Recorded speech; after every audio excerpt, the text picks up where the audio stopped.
Reiterating Russia's unstinted support to India, the Russian President Mr. Vladimir Putin paid a state visit to New Delhi. In a series of high-level meetings and discussions, strategic partnerships in key areas were formulated during his visit. While several priority issues concerning bilateral trade, military cooperation and mutual security concerns against terrorism were addressed, analysts probed the significance of this meet between the two nations. Russia is a very good friend of India. We have a well-established, mutually beneficial relationship that touches on many aspects of our national interests.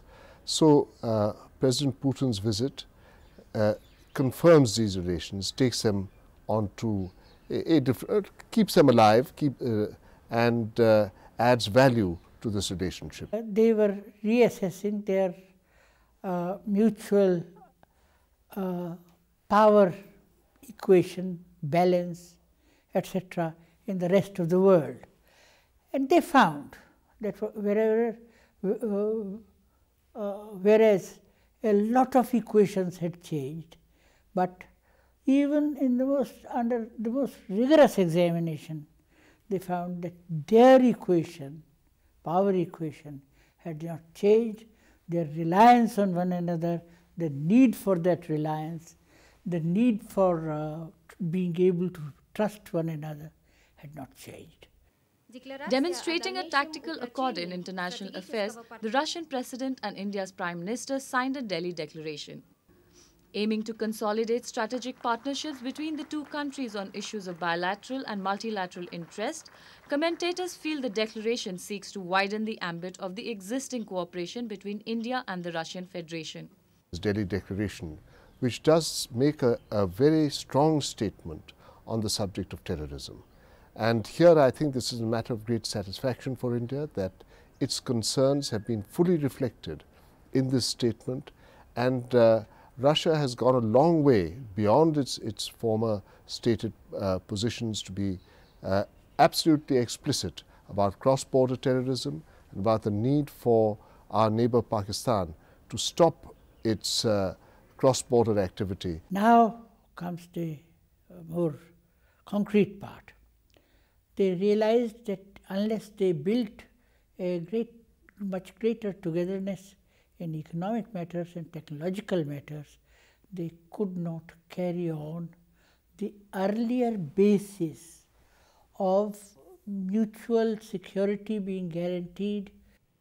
Outlining its common position on terrorism, Afghanistan, Central Asia and Middle East, the leaders issued a joint statement. Experts are of the opinion that Russia's acknowledgement of Pakistan's growing Islamic fundamentalism and state-sponsored terrorism as a root of Southeast Asian instability improved India's stand in the global arena.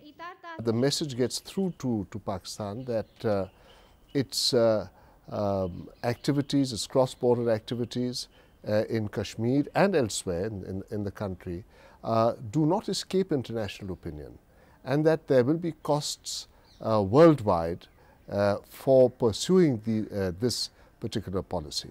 And I think that it is naturally beneficial to us that there should be a wider and wider circle globally to recognize these realities. In Delhi Declaration, for the first time as a major power, Russia has pointed a finger towards the sole power, our neighbor to the west, Pakistan, that it is the epicenter of terrorism. The Russians have not used those terms, but they have implied total understanding of what we are saying and total understanding of what the concept should mean. Expressing dissatisfaction at the current volume of bilateral trade between India and Russia, Mr. Putin advocated a favorable environment for trade. To facilitate brisk economic exchange between the two countries, a joint declaration on strengthening and enhancing economic, scientific and technological cooperation was signed. Under the declaration, special significance has been attached to develop the North-South International Transport Corridor. Efficient banking facilities, favorable investment climate, effective communication links, as well as tariff and policy regulations were the other core issues addressed in the declaration. Beside the earnest effort to correct the deficiency in bilateral trade between Moscow and New Delhi. Trade relationship between India and Russia is relatively small, and we would certainly wish to see it expanded. Whether there is scope for any immediate increase remains to be seen, but the intention certainly is to build it up. And we must recall that some years ago the Soviet Union was at times our largest trading partner. The Russians and Indians found that although they were living through a world of global change, through a world of global power balances getting disturbed and getting readjusted, but they found that they could trust each other, they could rely on each other, and now the task is how to bring the technologies together, how to go towards joint production, how to move towards joint production of new technologies. And in all that area, this latest visit of President Putin has been a very helpful thing. Though Russia and India have once again reaffirmed a long-standing friendship through various memorandum of understandings and agreements, how relevant these agreements would prove in the new geopolitical realities and the emerging multipolar economic interest is something that analysts will now have to study.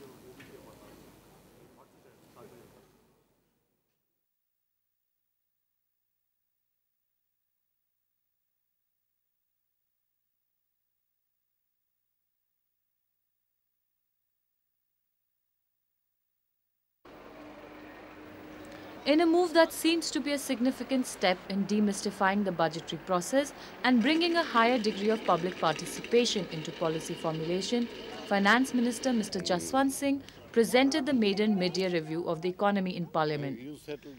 Experts see the review as an aim to facilitate public debate on possible policy options.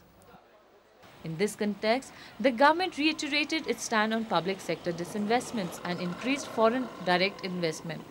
That policy formulation as well as monitoring must be a continuous effort rather than an annual feature is something most agree upon. Though intended to build a necessary support for reform through wider debate, to what extent the political spectrum reaches a consensus on such reviews now remains a crucial question.